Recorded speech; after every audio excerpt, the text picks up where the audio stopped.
ගරු ෆස්මින් සරීෆ් මන්ත්‍රීතුමා ඔබතුමාට විනාඩි 12ක කාලයක් ලැබෙනවා. මන්ත්‍රීතුමාගේ බොහොම ස්තුතියි.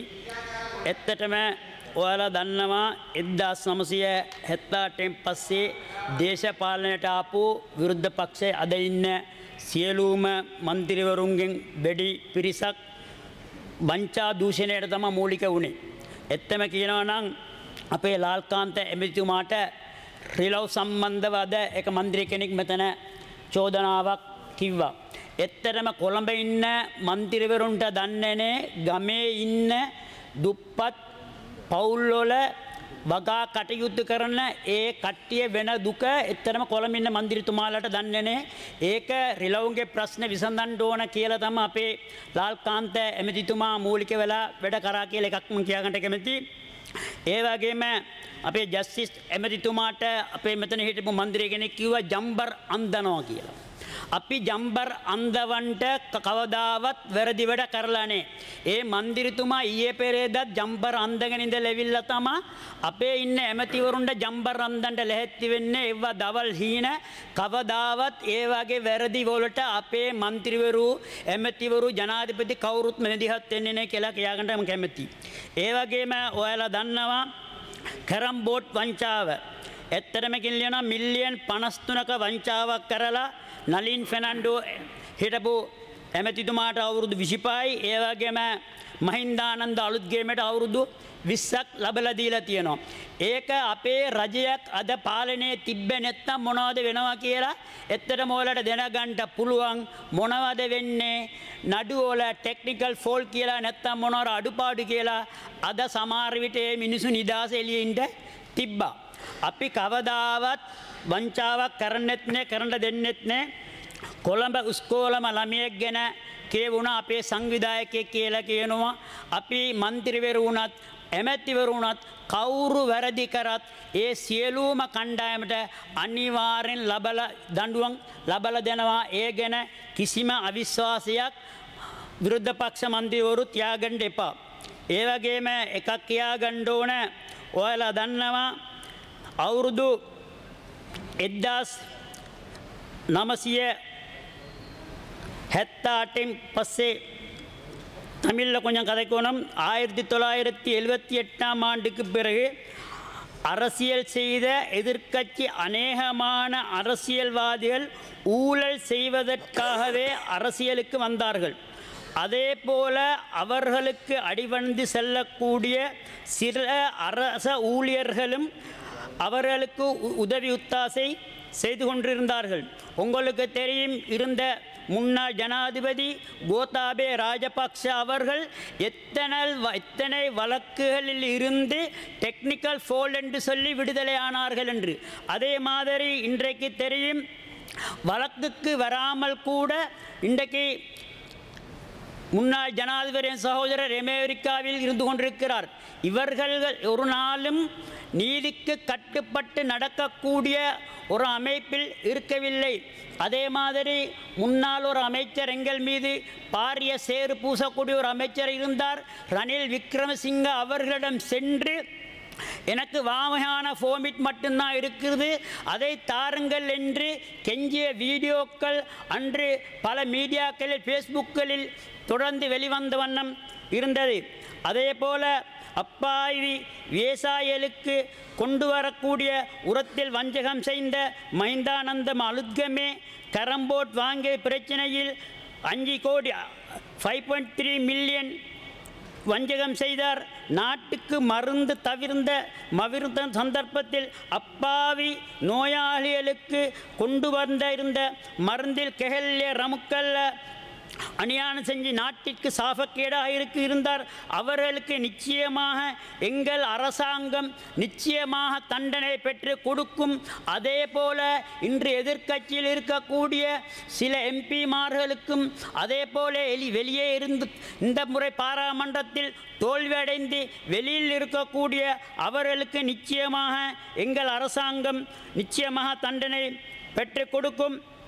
அதே போல உங்களுக்கு தெரியும், இது கம்பளை நகரத்தை எடுத்துக்கொண்டால் ஊழல் அரசியல்வாதிகள் அரச ஊழியர்களால் பெருமளவு பாதிக்கப்பட்டுள்ளது. ஒரு வீடு கட்டுவதற்கு ஃபோமிஷன் எடுப்பதற்கு கூட 25,000 50,000 லஞ்சம் கொடுக்கக்கூடிய ஒரு சூழ்நிலையில்தான் கம்பளை நகரம் இருக்கின்றது. குறிப்பாக சொல்லிக்கொள்ள வேண்டும், முன்னாள் உபநகர பிதா அவர்கள் ஒரு கானை மறைத்து வடிகால் அமைப்பை மறைத்து வீடொன்றை கட்டியுள்ளார். அவரின் பெயர் மின்னா சின்னதொரு என்று சொல்லக்கூடியவர். அதன் மூலம் கம்பளை பிரதேசத்தில் பாரிய வெள்ளம் வந்து கொண்டிருக்கின்றது. அது சம்பந்தமாக நான் சில அரசு அதிகாரிகளுக்கு அனுமதித்து வார்த்தைகளை சொன்னாலும் அது சம்பந்தமாக சில அரசியல்வாதிகளின் தூண்டுதலினால் நடவடிக்கை எடுப்பதில்லை. அதே போல உங்களுக்கு தெரியும், அத்தோடு கடந்த காலம் கம்பனகரின் அபிவிருத்தி அனைத்துமே அம்புலுவாவ முன்னேற்றத்துக்காக வழங்கப்பட்டது. ஆனால் கவலைக்கிடமான விடயம், அம்புலுவாவ இன்று டிமு ஜெயரட்ன பதனம இற்கே செல்கின்றது. அதன் மூலம் வரக்கூடிய அனைத்து வருமானமும் டிமு ஜெயரட்ன பதனமுக்கு செல்கின்றது. அதை எங்கள் அரசாங்கம் நிச்சயமாக வரக்கூடிய காலங்களில் அரசாங்கத்துக்கு கை எடுத்து அதன் மூலம் வரக்கூடிய ஆதாயங்களை திரைசேரிக்கு நாங்கள் பெற்றுக் கொடுப்பதற்கு முயற்சிப்போம். அதே போன்று உங்களுக்கு தெரியும், நான் பௌத்த மதம் மீது எங்கள் தேர்கள் மீதும் மிகவும் மதிப்பும் மரியாதையும் வைத்துள்ளேன். அதே போல் உங்களுக்கு தெரியும், எங்கள் நியோஜ எமதி முனீர் மௌலவி அவர்கள் சம்பந்தமாக ஞானசார தேரர் அவர்கள் சில வெறுக்கத்தக்க ஜாதிவாத பேச்சுகளை பேசியிருந்தார்கள். அவர் ஒன்றை புரிந்து கொள்ள வேண்டும், அவர் ஏற்கனவே இலங்கை நீதிமன்றத்தில் 2 முறை தண்டனை பெற்று ஒரு முறை ஜனாதிபதி அவர்களின் சமாபம் எடுத்துக்கொள்ள பெற்ற ஒருவராயிருக்கிறார். அவர் வருங்காலத்தில் இது போன்ற ஜாதிவாத பேச்சுகளை பேசினால் எங்கள் அரசாங்கம் நிச்சயமாக அவர் மீது நடவடிக்கை எடுத்து சட்ட நடவடிக்கை எடுக்கும். அதே போன்று நான் பாதுகாப்பு அமைச்சருக்கு ஒரு விஷயத்தை கூறிக்கொள்கின்ற விரும்புகிறேன். உங்களுக்கு தெரியும், திகன, பேருவல, கென்றி போன்ற இடங்களில் நடந்த வன்முறைகளில் பாதிக்கப்பட்டவர்களுக்கு நீதி கிடைப்பதோடு அது சம்பந்தமாக ஜாதிவாதி கருத்துக்களை பரப்பிய அனைவர் மீதும் ஒரு விசாரணை கமிஷன் ஒன்றை ஏற்படுத்தி இதன் பின்பு இந்த நாட்டில் எந்த ஜாதிவாத எந்த மதவாத பிரச்சனைகளும் வராமல் பார்த்துக்கொள்ள வேண்டும். அத்தோடு எங்கள் சில முஸ்லிம் எம்பிக்கள் பலஸ்தீனத்தை பற்றி நீதி கண்ணீர் வடித்து கொண்டிருக்கிறார்கள். அன்று தாஜுதீனுக்கு நடந்த அநீதியை பற்றி பேசாதவர்கள் இன்று பலஸ்தீன் மக்களுக்காக பேசிக்கொண்டிருக்கிறார்கள். நிச்சயமாக ஒன்றை நான் கூறிக்கொள்ள விரும்புகின்றேன். பலஸ்தீன மித்தத்துவ சங்கமையில் எங்கள் பிமல் ரத்நாயக்க அமைச்சர் அவர்கள் முன்னாள் தலைவராக இருந்தார்கள். இந்த தடவை எங்கள் புத்த சாசன அமைச்சர் சுனில் சனவி அவர்கள் தலைவராக இருக்கிறார்கள். நாங்கள் பலஸ்தீன மக்களுடன் தான் முஸ்லீம்கள் அனைவரும் இந்த அரசாங்கமும் நிச்சயமாக இருக்கின்றது. நாங்கள் எந்த விதத்தில் பயங்கரவாதத்துக்கும் துணை போகக்கூடிய ஒரு அரசாங்கமாக இல்லாமல் மக்களுக்கு சேவை செய்யக்கூடிய ஒரு அரசாங்கமாக நிச்சயமாக இருக்கின்றோம். இன்று முஸ்லீம்கள் மீது பாரிய கரிசனையுடன் எங்கள் ஜனாதிபதி நடந்து கொண்டுள்ளார். முஸ்லீம்களுக்கு தேவையான அனைத்து அபிவிருத்திகளையும் கட்சி பேதம் பார்க்காமல் மத விடயங்கள் பார்க்காமல் இலங்கையில் உள்ள அனைத்து மக்களுக்கும் செய்யக்கூடிய ஒரு சேவையை செய்து கொண்டுள்ளார்.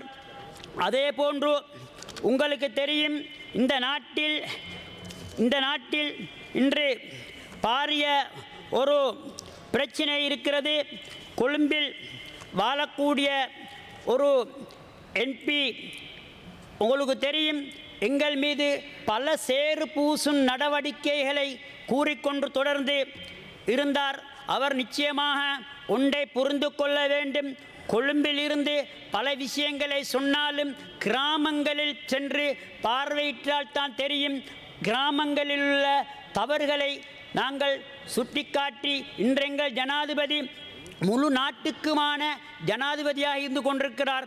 முழு மக்களுக்கும் இலங்கையில் அனைவருக்கும் சேவை செய்யக்கூடிய பாரிய பொறுப்பு எங்கள் ஜனாதிபதிக்கு உள்ளது. அதே போல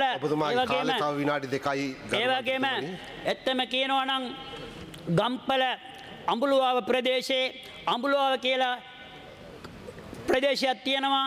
ඒකේ එතරම් අද දීමු ජයරත්න පදනමට තමා ඒකේ එන සියලුම ආදායම් සියලුම සල්ලි ටික යන්නේ ගම්පල නගරයට ආපු සියලුම සංවර්ධන වැඩවල සල්ලි ටික ඔක්කොම ඒකට තමයි පාවිච්චි කරලා තියෙන්නේ. ඉදිරි කාලයේදී අපි බලාපොරොත්තු වෙනවා ඒක රජයට පවරගෙන ඒ රජයේ තුලින් ඒක සංවර්ධනය කරන්නටත් ඕන. ඒ වගේම ඒකට එන ආදායම් සියලුම දේවල් පොදු ජනතාවට වීදම් කරන විදියට අපි කටයුතු කර යුතුයි. ඒ වගේම ඇත්තරම කියනවා නම් අපි ගම්පල නගර ගත්තොත් හිටපු උපනගරාධිපති කෙනෙක් කානුවක උඩ ගෙයක් හදලා තියෙනවා. ඒ ප්‍රදේශයේ ගිහලා බැලුවොත් සමහර කට්ටිය අඩි 3ක 4ක පඩිපෙලක් බෙදගෙන තමයි ඒ කට්ටිය අද වතුර වලින් ආරක්ෂා වෙලා තියෙන්නේ. ඒ ගැන මම සංවර්ධන ගම්පල සංවර්ධන කමිටුවේදී සාකච්ඡා කරා. ඒ සමහර රජයේ නිලධාරීන්ට උපදෙස් දුන්නම ඒවා ක්‍රියාත්මක වෙන්නේ නැහැ. ඒ වගේ අපිට හුඟක් වැරදි වෙන තැන් තියෙනවා. අපි ඒවා සියලුම දේ හොයාගෙන ඒ ගම්පල ප්‍රදේශයේ තියෙන ගැටලු වලට විසඳුම් හොයලා දෙමු කියලා කිමි මන්න බොහොම ස්තුතියි.